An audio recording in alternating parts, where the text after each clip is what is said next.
तो पिछले एपिसोड में हमने देखा कि जियाफन चलते चलते एक अजीब से सुनसान विलेज में पहुंच गया था जहां दूर दूर तक उसे कोई भी नहीं दिखाई देता, जो देखकर जियाफन काफी जरा हैरान हो गया था। तभी अचानक उसको अपने सामने एक पोस्टर लगा हुआ दिखाई देता है जिस पर लिखा हुआ था कि यहाँ पर एक 3 टेल डीमन फॉक्स घुस चुका है। अगर आप लोग अपनी जान की हिफाजत चाहते हो तो अपने घरों से मत निकलना, लेकिन अगर फिर भी आप लोग उस 3 टेल डीमन फॉक्स को जान से मार डालो तो हम आप लोगों को एक बड़ा सा इनाम देंगे। यहाँ तभी अचानक एक मॉन्क वॉरियर भी आ जाता है जो कहता है कि अब तुम लोगों को फिक्र करने की कोई जरूरत नहीं, क्योंकि मैं यहाँ पर आ गया हूँ ताकि मैं उस 3 टेल डीमन फॉक्स को जान से मार सकूं। साथ ही साथ वो स्टोन वॉरियर यहाँ जियाफन से कहता है कि तुम भी मेरे साथ चलो, क्योंकि तुम भी टिएनमिंग सेट से बिलोंग करते हो, जबकि हम दोनों का काम है डीमंस को खत्म करना। ये बात सुनकर जियाफन उसके साथ एग्री हो जाता है, जिसके बाद हम देखते हैं कि वो दोनों ही उस डीमन फॉक्स को ढूंढने के लिए निकल चुके थे। अब आगे नेक्स्ट एपिसोड बिल्कुल उसी दिन के शाम से शुरू होता है जहां ये दोनों चलते चलते एक जंगल में पहुंच चुके थे, लेकिन यहाँ चारों तरफ काफी ज्यादा कोहरा छाया हुआ था, जिसकी वजह से इन दोनों को अपने सामने का रास्ता देखने में काफी ज्यादा मुश्किल का सामना करना पड़ रहा था। तभी जियाफन उस स्टोन वॉरियर से कहता है कि हम दोनों को एक दूसरे के साथ ही रहना होगा,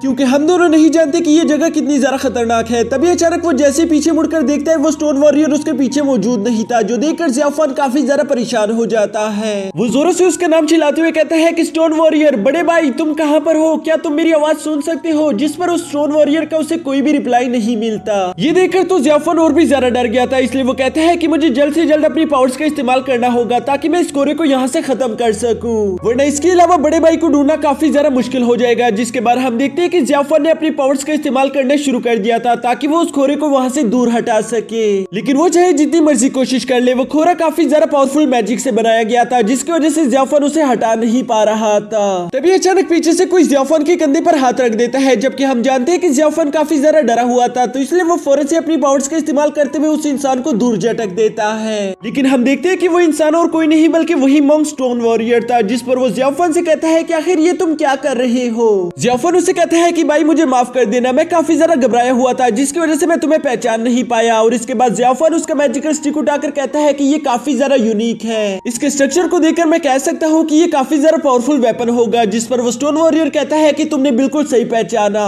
साथ ही साथ वो अपने मैजिकल वेपन को लेकर जियाफन से कहता है कि ये मैजिकल वेपन पहले मेरे ओल्ड मास्टर को बिलोंग करता था, जिन्होंने ये मुझे पास कर दिया। उन्होंने मुझे बताया था कि इस वेपन को बुद्धिस्ट सेक्ट वालों ने खुद अपने हाथों से बनाया था, जबकि मुझे लगता है कि इस वेपन का कोई ना कोई ताल्लुक तो टिएनयिन सेक्ट से भी होगा। यहाँ टिएनयिन टेम्पल का नाम सुनकर जियाफन थोड़ा सा हैरान हो गया था, क्योंकि उसने ये नाम पहले भी कहीं सुना था, लेकिन उसे याद नहीं आ रहा था कि आखिर उसने ये कहाँ सुना है। और दोस्तों, अगर आप लोग भी भूल चुके हो तो मैं आप लोगों को याद दिलवा देता हूँ, जब जियाफन बहुत छोटा था तब उसको एक बुद्धिस्ट मिला था जिसने उसे बताया था कि मैं टिएनयिन टेम्पल से यहाँ पर आया हूँ। साथ ही साथ उसने जियाफन से ये भी कहा था कि अगर तुम्हें जिंदगी में मौका मिले तो टिएनयिन टेम्पल जरूर जाना, वहाँ पर तुम्हें इस भीड़ के बारे में काफी कुछ जानने को मिलेगा। यहाँ जियाफन अभी इस बारे में सोच ही रहा था कि तभी वो स्टोन वॉरियर जियाफन से कहता है कि अभी तक तो तुमने मेरी इस मैजिकल वेपन की रियल पावर्स देखी ही नहीं। मैं इस मैजिकल वेपन का इस्तेमाल करके सोइल और वुड की एसेंस को एब्जॉर्ब कर सकता हूँ, जो कि बहुत ज्यादा कमाल की बात है। और इसके बाद वो जियाफन को अपनी इस मैजिकल स्टिक की पावर्स दिखाने के लिए वहाँ पर एक ब्लास्ट करने की कोशिश करता है ताकि वो उस फोग को वहाँ से दूर हटा सके,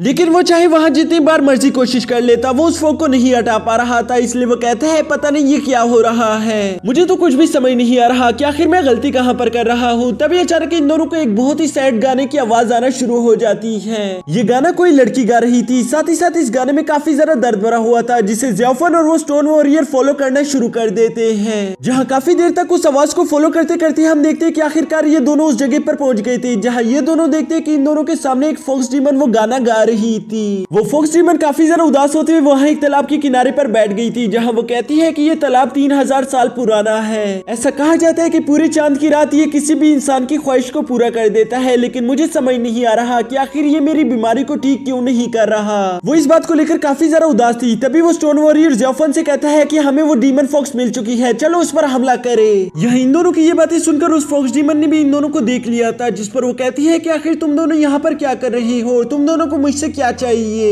लेकिन तभी अचानक उस स्टोन वॉरियर ने आगे बढ़ते हुए उस डीमन पर हमला करना शुरू कर दिया था, जिसके बदले में वो डीमन उस पर काउंटर अटैक नहीं करती, बल्कि वो वहाँ से खुद को टेलीपोर्ट करके जियाफन के पास आ गई थी, जहाँ वो उससे कहती है कि तुम मुझे काफी ज्यादा अच्छी इंसान लग रहे हो। लेकिन जियाफन भी उस 3 टेल डीमन फॉक्स की इतने ज्यादा करीब आ जाने की वजह से काफी ज्यादा घबरा गया था, इसलिए वो फौरन से अपने मैजिकल स्टिक को निकालकर उस पर हमला कर देता है, जिससे वक्त रहते ही वो डीमन फॉक्स खुद खुद को टेलीपोर्ट करके वहाँ से दूर हट जाती है। वो कहती है कि तुम दोनों ही काफी जरा बुरे हो, आखिर तुम लोग यहाँ पर क्या कर रहे हो, तुम्हें मुझसे क्या तकलीफ है। जिस पर वो मोंक और जियाओफन उस पर हमला करते हुए कहते हैं कि तुम्हें यहाँ पर नहीं आना चाहिए था, क्योंकि तुम्हारी वजह से पूरे जियाओची टाउन के लोग सहम चुके हैं, वो लोग अपने घरों से बाहर तक नहीं निकल सकते। और ये कहते साथ ही वो स्टोन वॉरियर और जियाओफन दोनों ही एक साथ आगे बढ़ते हुए दोबारा से उस पर हमला करना शुरू कर देते हैं, जिन्हें वो बहुत ही आसानी के साथ डॉज करते हुए दूर चली गई थी। इस पर वो फर्स्ट डीमन इन दोनों से कहती है पर मैं तो जियाओची टाउन नहीं गई, जिस पर अचानक ही उसे याद आता है कि वहाँ पर तो मेरा बिग ब्रदर गया था। ये बात सोचकर वो समझ गई थी कि यहाँ पर ये लोग मुझे नहीं बल्कि मेरे बड़े भाई को मारने के लिए आई है। जिसके बाद हम देखते हैं कि उसने जोर जोर से हंसना शुरू कर दिया था